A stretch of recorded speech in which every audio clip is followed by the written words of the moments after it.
r/nosleep. Posted by you/horror_writer_1717. I thought I was lucky to survive the crash. I was wrong. I looked out the window as the sun set over an endless sea of clouds floating below, looking every bit like I was sailing on my way to heaven. But inside the plane was a different story. I was sitting in premium economy class. Translation: the cattle car with around an inch of extra legroom. As I glanced longingly up the aisle toward the first class section, a man who looked like he weighed easily 350 if not 400 pounds plopped into the seat beside me. I say plopped, but it was more of a struggle than that. It was like trying to shove a beach ball into a balloon. When he finally squeezed his way into the seat, he looked at me and smiled sheepishly. I'm sure he was embarrassed, just as I was sure that I would regret having the window seat when the horrible time came that I had to go to the bathroom. I thought they had a weight limit for passengers. I suppose when you buy cheap seats you get what you pay for.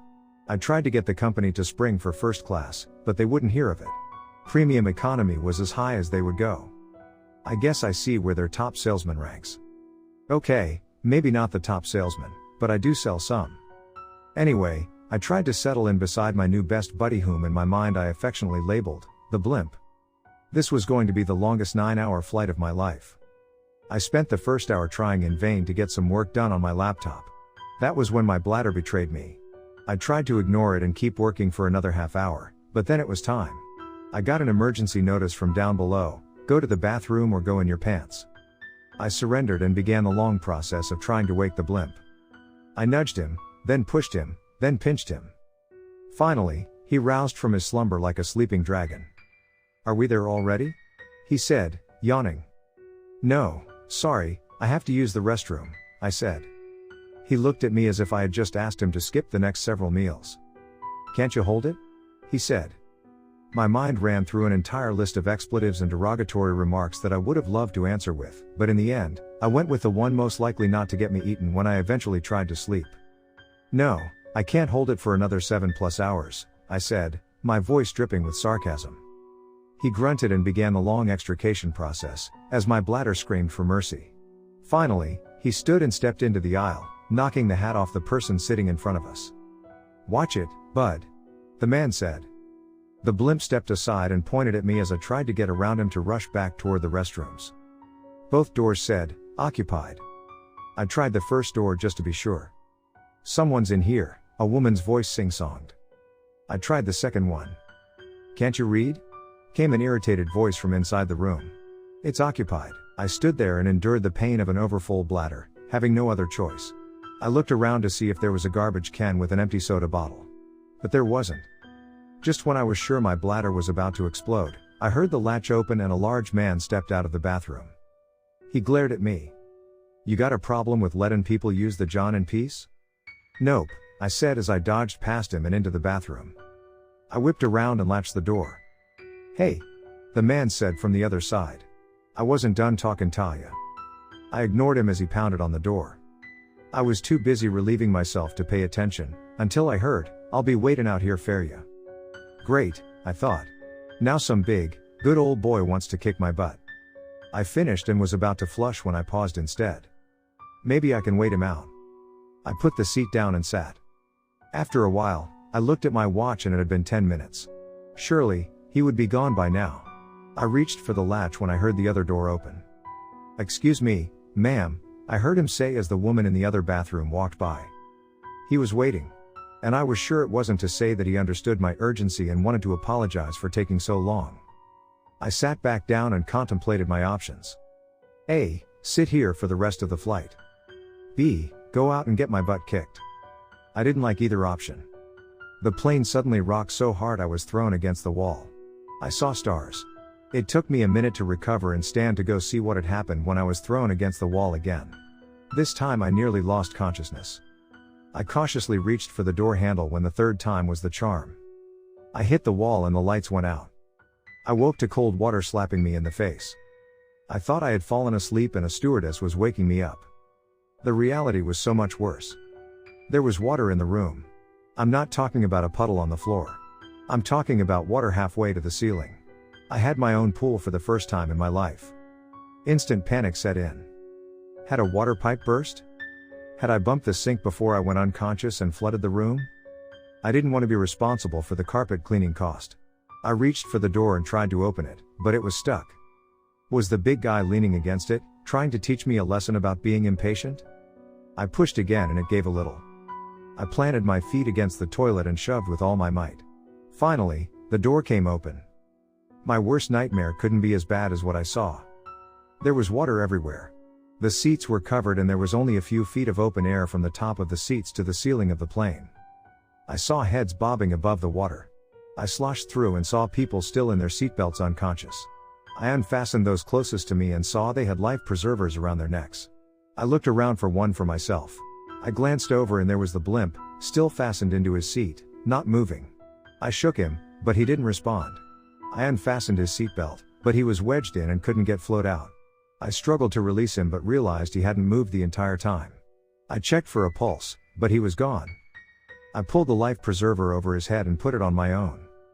I looked up the aisle and saw many more heads bobbing. I also saw the water had risen. Panic gripped me and told me I was about to drown. I started swimming my way toward the front, hoping to find the emergency exit. On the way, I unlatched as many seatbelts as I could. All the passengers looked like they were unconscious, but just in case. I made it to the emergency door and tried to open it. It was harder to open than the bathroom door. I pushed with all my might and it barely budged. I wished I had the big angry guy with me right about now, but I was the only one I'd seen moving. A few of the passengers I'd released floated toward me, but their eyes remained closed. For what seemed like hours, I struggled to open the emergency door to no avail. I paused to take a breather when I heard a horrible sound. It was like a screeching and stretching of something inhuman. Like a monster in its death throes. I looked around, trying to find the source of this horrible sound when I noticed the ceiling had begun to split apart above me. The screeching sound got louder as the water level rose. The front and back of the plane seemed to be taking on more water and I was standing right in the middle.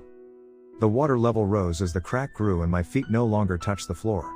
The water had risen so high that my life preserver was floating me up toward the ceiling.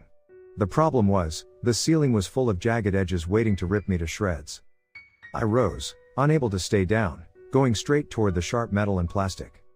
Suddenly, the plane ripped in two, pulling the edges of the two sides away from me and shooting me up to the surface of the water, while the plane was dragged toward the bottom of the ocean.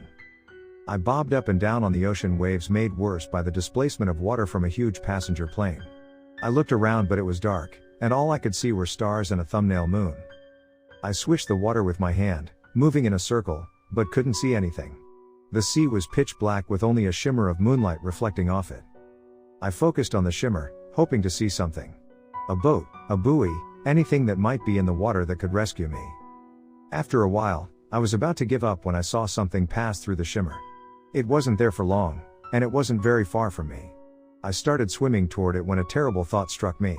What if it was a shark? I stopped swimming and stayed as still as possible. My blood froze even though the water wasn't that cold. I had no idea where I was, or where anyone else was, and I had no desire to become a snack. As these thoughts raced through my mind making me want to jump out of the water and run toward land, cartoon style, I felt something touch my leg. My body involuntarily made use of the endless bathroom I was floating in. I didn't move. I used every ounce of determination, fueled by sheer terror, to stay as still as possible. I waited for an eternity. Nothing happened. Just as I was about to breathe a sigh of relief, something touched me again. It was toying with me. Tenderizing me. Waiting for me to lose it and start thrashing around so it could enjoy its meal. It bumped me again, this time on my head. Wait a minute, I thought. Sharks don't jump out of the water to get what's already in their reach. I took a deep breath and turned around to see what had been touching me. It was a fellow passenger floating in their life preserver. In fact, it was the man who had been in the bathroom. I breathed a sigh of relief. "So you made it too?" I said. The man stared at me silently. "You're not still mad at me for that silly bathroom thing, are you?" I said. He refused to speak. "Let it go, man," I said. "Be happy we made it through this." His eyes penetrated mine. "Fine, be mad if you want." Then he turned his eyes away from me and stared off into the distance. "What?" I said. "What do you see? What's out there?" I turned and scanned the horizon to see what it was he had spotted. As hard as I looked, I didn't see a thing. "What did you?" I trailed off.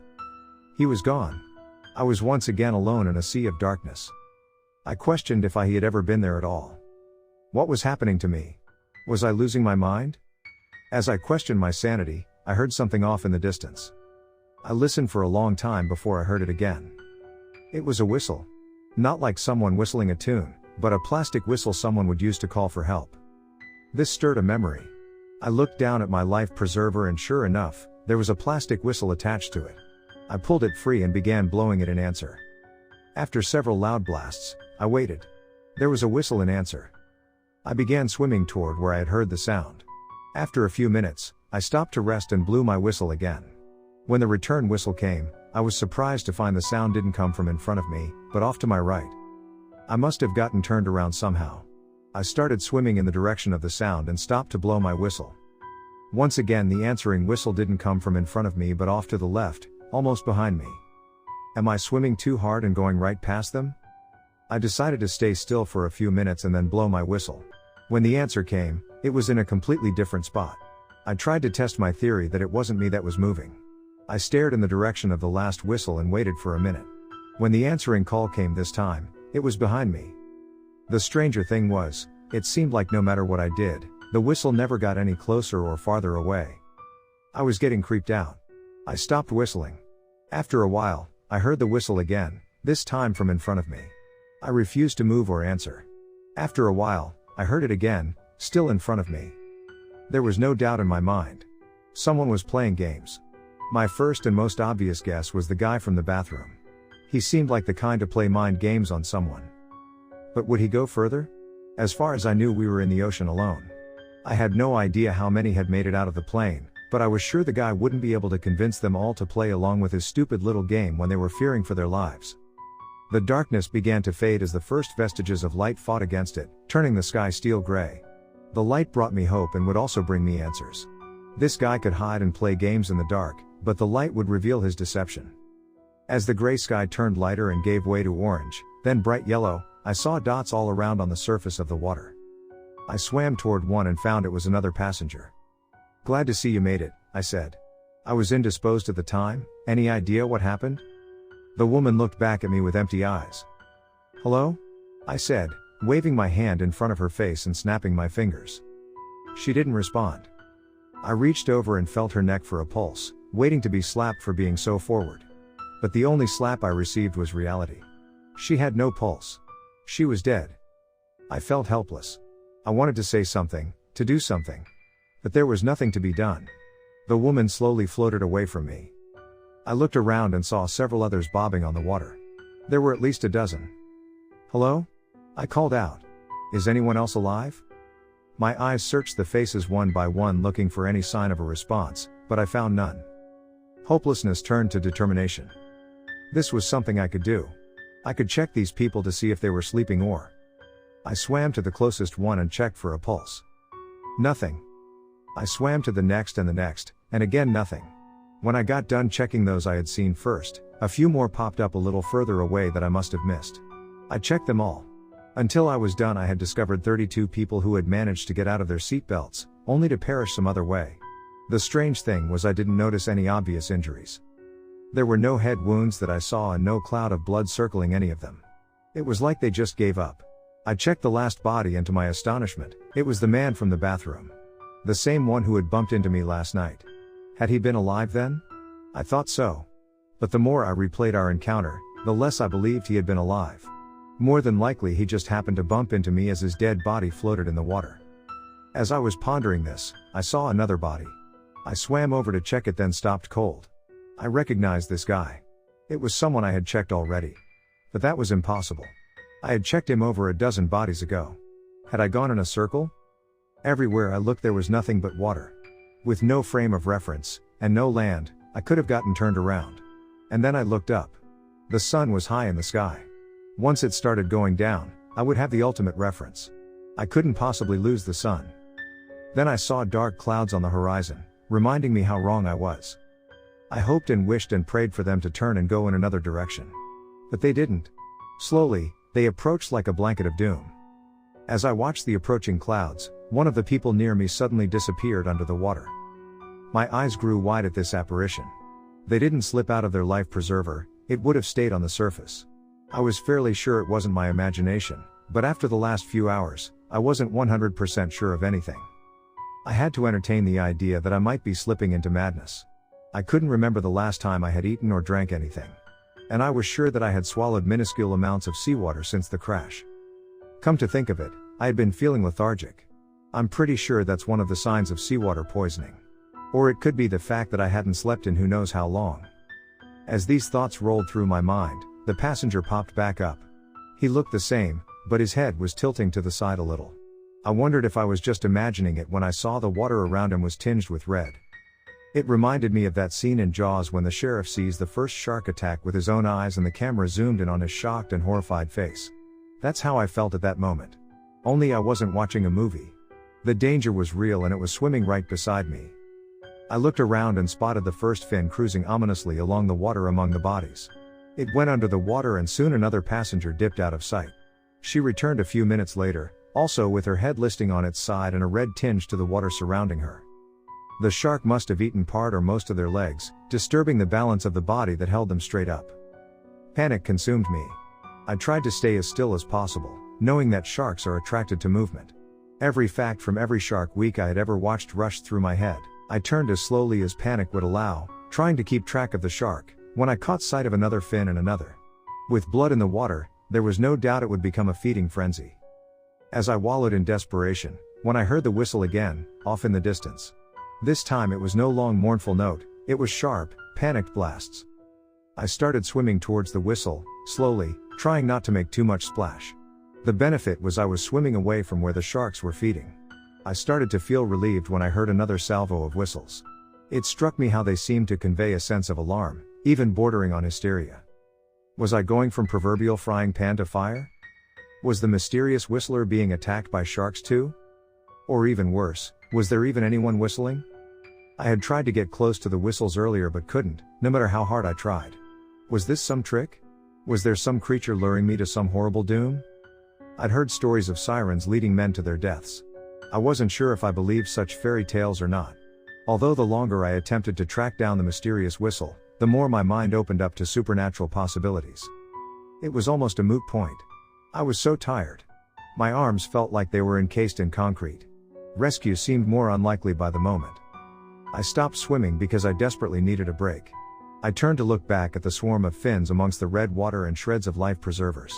I hoped I was far enough away from the carnage to escape notice. I turned back to the shock of my life. Off in the distance, I could see something big. Was it an island? My mind screamed with joy.